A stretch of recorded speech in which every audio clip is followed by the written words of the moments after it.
খাগড়াছড়ির গুইমারা উপজেলায় ব্যাপক উত্তেজনা। চলমান অবরোধের জেরে সংঘর্ষগুলিতে ৩ জন নিহত হয়েছেন। এই ঘটনায় আহত হয়েছেন আরও ৩ জন, যাদের জেলা হাসপাতালে ভর্তি করা হয়েছে।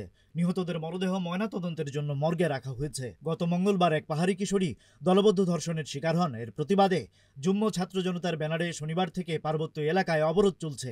এর ফলে খাগড়াছড়ি, চট্টগ্রাম সহ সব প্রধান সড়কে যান চলাচল বন্ধ রয়েছে।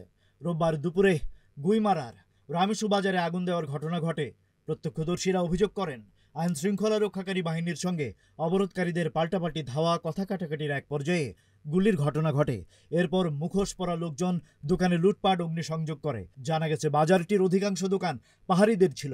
বর্তমানে গুইমারা উপজেলা সহ পুরো খাগড়াছড়ি সদর এলাকায় থমথমে পরিস্থিতি বিরাজ করছে।